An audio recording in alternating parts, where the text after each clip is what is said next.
What's going on, guys? It's Ricky or Buzz here, back with basically a final match review.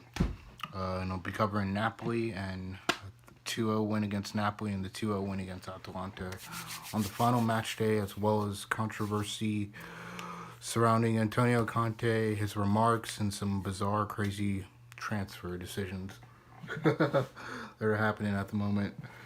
So I'll be covering Napoli, and I got my notepad with everything I want to talk about.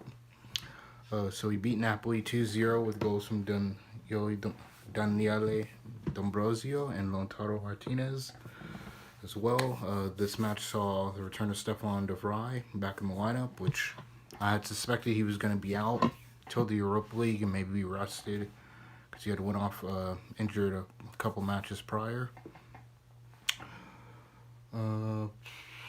The front two of Lukaku and Alexis Sanchez played this match.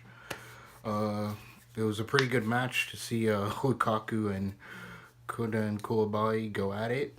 There was a moment in the match where Lukaku had grabbed the ball in the middle of the field, and Koulibaly just went in for a dive and just knocked Lukaku off his feet. But he won the ball cleanly, but it was just a funny thing because he stopped him right in his tracks. It was basically like King Kong going against Godzilla. So it was a pretty good physical battle to see. But the front two are putting in work. Alexis Sanchez and Lukaku. I noticed the center backs are pushing up a lot. I know Bastoni pushed up. He had tried to go for a pass. And Daniele D'ambrosio pushed up as well. And I know he scored from an assist from Barigi with the little striker's instinct because he just went and tilted on the ground around the keeper, Napoli's keeper, to go in for us to score early. But I just noticed that a lot. I wonder if that's honestly a part of Antonio Conte's tactics. So I'll probably have to look more into it going back when I do the season review. Napoli tested us a few times, mainly with Zelensky. Him trying to shoot from outside the box. Politano having a chance close near post, but nothing coming about. And Lorenzo Insigne as well. But mostly that did nothing. This is a 2-0 victory, which we basically would take confidence with us into our match against Atalanta.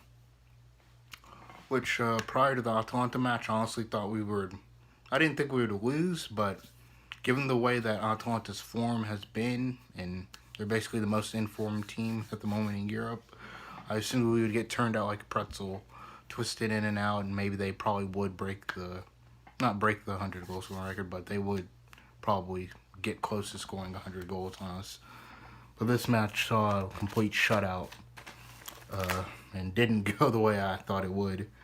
So this match saw us basically one secure second, get 82 points, 1 point off of 82 or 83. I think it was 82. Wow. Now I gotta double check. Serie table standings. I have it written down at 82. Yeah, it was 82. Okay. Always good to fact check. Yeah, 82 points, 1 point off of Juventus, and this saw us win 2-0 with an Ashley Young banger and a Daniele D'ambrosio, surprisingly in the first 30 seconds of the match, bagging a goal, which before even most people got a chance to even tweet out Forza Inter, we're already leading up 1-0 in the first minute, in the first 30 seconds. This is a good win. Inter pretty much looked in control of the match for the most part. We created a lot of chances. Yeah, really. Well, it wasn't much. I expected a lot more from Atalanta, surprisingly. I don't know, I guess their form dipped, or they probably just don't want to tire themselves out before they go against PSG. But this win was a good win to take away for confidence against Getafe, because we will need it for sure. Lukaku was probably man of the match for me. His off-the-ball movement, his backing into players, And this also saw Lautaro Martinez come in. But this surprisingly didn't see Christian Eriksen start this match or the Napoli match before. So that was pretty surprising, and I'll probably touch on that in a little bit. The only chance that Atalanta had was go, I don't know how to pronounce his name, the left back. Gunson? Gunnarsson's chance where he tried to shoot at the far post against Handanovic, but more than that, yellow cards for time wasting, back-to-back wins against other teams. Yeah, that's it so far. Well, this being basically the last match of the league for the league, I guess most Inter fans can agree that it's basically between two people who should be man of the match, or not man of the match, player of the season, between Stefan de Vrij and Romelu Lukaku, who had a fantastic first season, 23 goals in his debut season in the Serie A, which is really good, and he's going to come in handy next season. But there's also a lot of big questions and a lot of controversy that we'll get into now, especially Antonio Conte's remarks as well as Beppe Morata's comments as well after the match here on Twitter, where most of I can see it. First off, I'll read off Beppe Morata, who's the sporting director. We must get that winning mentality, taking home the points without performing well. I couldn't forget the matches against Sassuolo, Bologna, Hellas Verona. Many of these players are in their first year with Conte. What's the difference between us and Juventus? A winning mentality, which is very true. Not a lot of players in the squad have won, barring Asamoah, Alexis Sanchez in the past, Victor Moses, who's worked with Antonio Conte. And then here's Antonio Conte's comments. Boy. The course that these players have taken this season gives me great satisfaction. Best defense, second best attack, 82 points, which we hadn't seen in a long time. Least amount of defeats. All of that is thanks to these players. There is a gap with Juventus, a major one. There is little to say about that. We did our duty in the league and we improved a lot. It was hard for me, and now let's try to make a good impression in the Europa League. I thank the players who have done so much this year. Starting an era at Inter is hard. It's a hard year for me to ask on a personal level. At the end, we will make our evaluations for next season. Okay, I'm going to go ahead and skip ahead.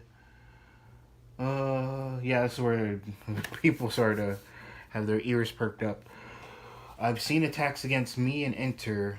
There is little protection from the club, and so the players and I will enjoy these 82 points. With all due respect to others, myself, my coaching staff, and the players.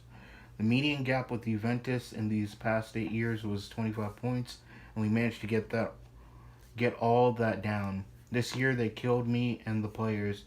I enjoyed none of that. To win, we must be strong in and off the pitch, which Antonio Conte had come out earlier in a few weeks after the restart period and had said second place is just the first loser, which is kind of funny because if you haven't seen Talladega Nights, The Ballad of Ricky Bobby, one of the most famous lines in there, one of the most famous quotes in the movie is, if you're not first, you're last, which is kind of true, which that is kind of a mentality we kind of do really need, a real kick up the ass, especially with Antonio Conte basically saying, like, this isn't good enough, we should do better. Like, all right, we got second, we got 82 points, but look, there was not a good Juventus side. We easily could have beat these guys. We easily could be champions now. Next season, we need to go ahead. But this also causes controversy because now it looks like Antonio Conte is probably maybe having to go at Zhang and the board.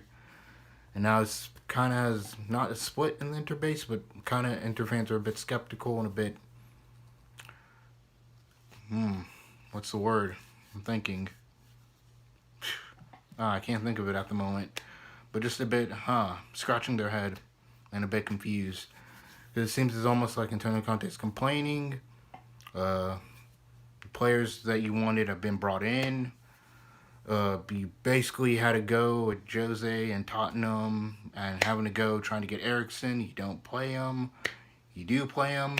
You bring him on. You bring him on for maybe 5 minutes. There's a lot of controversy there, as well as decision for Milan Skriniar to go to Spurs and then us bring Tanguy Dembele, or see Brozovic go and bring Dembele, which has a lot of people shaking their head and confused as to why.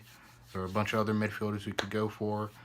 Maybe trying to replace Skriniar with Kumbella from Hellas Verona, which even then, too, a lot of people are still iffy about. And even then, too, no word on Alexis Sanchez. I've just read that it looks like AS Roma won't even be able to get Chris Smalling. That the basically transfer talks have broken down. No word on us potentially getting Alexis Sanchez, as he's basically more or less going to be back in England tomorrow. He's supposed to report back there. And yeah. If there's anything else I missed. Yeah, I did. Antonio Conte, I was brought here for a winning project. At the end of the season, I will speak on what did not go well. Evaluations will be made because there are many things that I didn't like. Zero protection for the players and the coach, absolutely zero. And he's holding up a gesture like this in the picture. They sent me an interview with Spalletti, who said very serious things. We are in 2020 and are still back to that, implying those serious issues still exist. If I want to reduce the gap with Juventus, we need to grow on the pitch. And more importantly, off of it, there's a huge margin for growth here. Now we will see if there's an understanding that improvements must be made and if ownership understands it.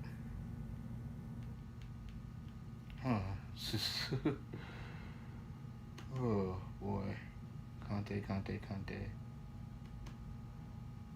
Okay, and wow. Here's one more. The club was weak, did not protect neither myself nor the players, and I did not like that. Nobody should get on the bandwagon. It was a difficult year, and I need to evaluate things carefully. Juventus were the strongest, not only on the pitch. Which we can take as basically Antonio Conte is not really happy with the board again. Some people might read more into it. Me, I'm a bit skeptical. I mean, understandably, yeah, we didn't get maybe your first targets, or certain players weren't brought in. Maybe we kind of don't know. I don't know what Antonio Conte's transfer list is. But again, if we go back, and I'll do this in a season review, probably later this week, or have it up depending on how the Europa League goes. But even then, with the matches we dropped points in, the matches where we drew, like, I understand we probably lost about 4 games. Yeah, we lost 4 games, but got 10 draws in matches where we shouldn't have drawn, honestly, in a few of them. And only to Juventus's 26 wins, 5 draws, and 7 losses. Yeah, we have 24 wins, 10 draws, and 4 losses. So I would actually look at the matches where we probably drew as being more where you probably need to improve on. But so far, it's a good way to end the season. End it with 2 wins, back-to-back against 2 good sides. 82 points, second place. So it means we get an additional $10 million in revenue.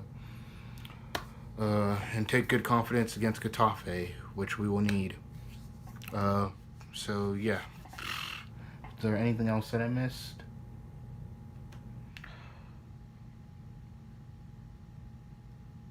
No, I think that's it so far. I have everything I need to cover. 2 back-to-back wins, 2-0 against Napoli and Atalanta. Good luck to, if you're an Atalanta fan or a Napoli fan watching this, probably not. But if so, good luck against Barcelona, Napoli, and good luck against PSG, Atalanta fans. Forza Napoli and Forza Atalanta against them. Although, I don't know. Who knows? Icardi might pull up with something against PSG. Conte's remarks, transfer. Yeah. That's it.